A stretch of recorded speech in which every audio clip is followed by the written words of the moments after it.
Broken heart, I broke my son's heart, and he still doesn't know it was me. When I found out my son was lying to his girlfriend, I was torn between loyalty and doing the right thing. What started as a simple favor turned into the unraveling of a relationship and a secret I still carry alone. My son doesn't know this, but I was the reason his girlfriend dumped him. They were together for almost a year and seemed genuinely happy. Kaylee was sweet, respectful, and I liked her from the start. But everything began long before they ever met. You see, my son moved out not long after his biological father passed away. It devastated him. He told me he wanted to live life fully because he was afraid he'd wasted grieving. I understood, so I gave him space. But we stayed close, daily calls, weekly visits, hugs that lasted a little longer than usual. He needed that. After living alone for a while, he moved back home. That's when I first met Kaylee. She was lovely, polite, thoughtful, and surprisingly eager to bond. It was clear she craved a maternal figure in her life. She would talk to me like we'd known each other for years. But from the start, I noticed something odd. Kaylee had trust issues.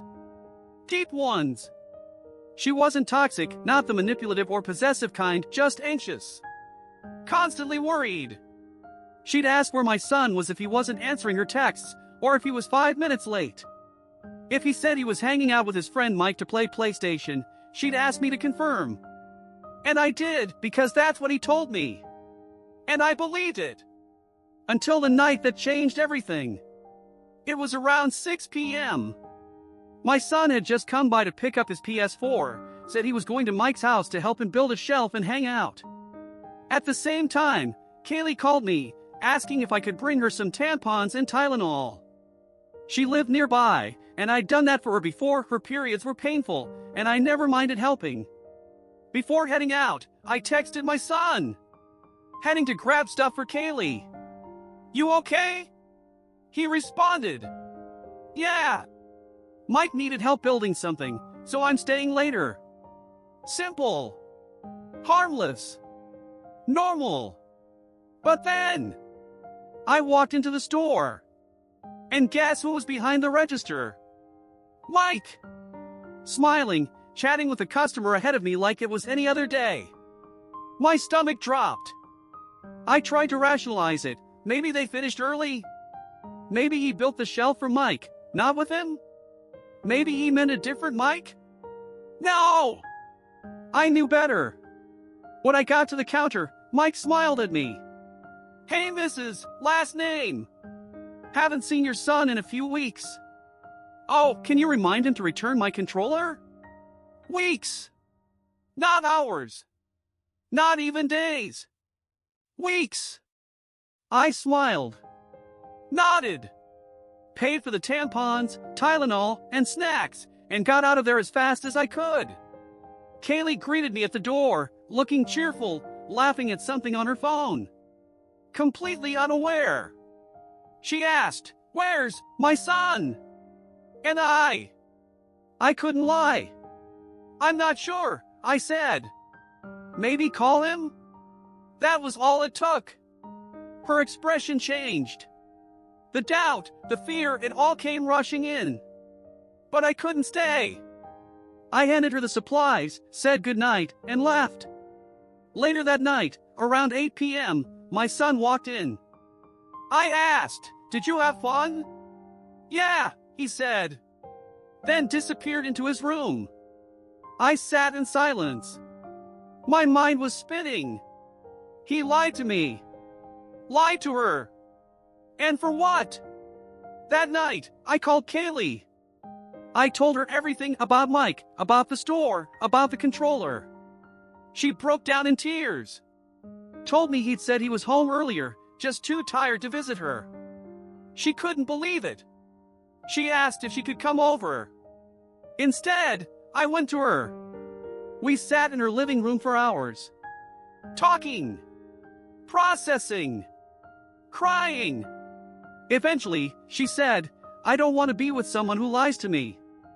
I told her that was her choice, and if she wanted to, she could tell him that I was the one who informed her. Then came the question I wasn't ready for. "Can I still talk to you?" Even if I'm not with him? I paused. I cared about her.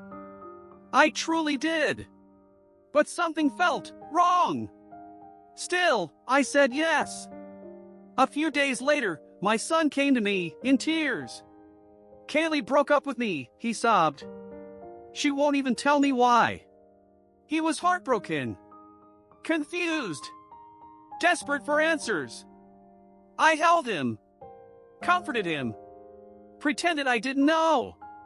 He cried in my arms for hours. And I hated myself for it. Because no matter what he'd done, no matter the lies, he was still my son. And I had betrayed his trust too. Round Pushpin Part 2, the truth begins to surface. I wasn't planning to update anyone. But some messages made me reflect, and I want to share how things unfolded.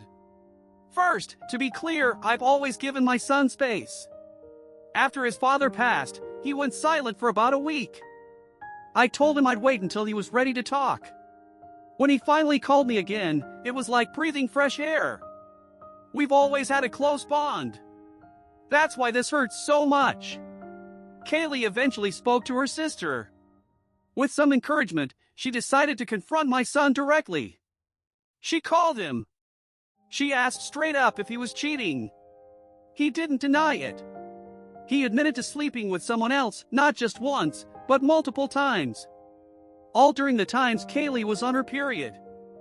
He claimed she was too sensitive and too distant during those days, and he just needed release. Free. Separate. Occasions. Kaylee called me first, before he even told me. I was stunned. Not just because he cheated, but because he admitted it so casually. Later that day, my son messaged me. He wanted to talk. Said he was sorry for lying. That he didn't mean to hurt anyone. He told me everything. The excuses. The shame. The regret.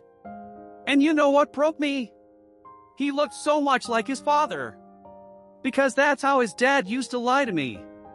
Smooth. Calm. Disarming. His father cheated on me too before I was even pregnant. And for the first year of our marriage. That betrayal stayed with me. It shaped me. And now, I see echoes of it in my son. I told him it was okay to talk to me, but that it hurt. Deeply. He apologized again. I haven't told him that Kaylee still wants to be with him if he promises to change. Because that's not my place. That's their decision. Kaylee said she loves him. That if he really works on himself, she'll stay. She wants to believe he can be better. That this was just a mistake. And maybe it was. But when I heard her say, "I'll try to be a better girlfriend," it shattered me. She wasn't the one who needed to try harder. She wasn't the one who broke trust. Yet she's the one blaming herself? It's not fair. I didn't raise my son to treat women like that. But he's an adult now. I can't make choices for him. I can't force him to change. I can only hope he learns. Tonight, we're going to talk again. This time, I won't be so soft. I'll be honest. Not angry, just real. I'll tell him what this reminds me of. I'll remind him what broken trust looks like. Because one day, if he doesn't change, he'll lose more than just a girlfriend. He'll lose himself.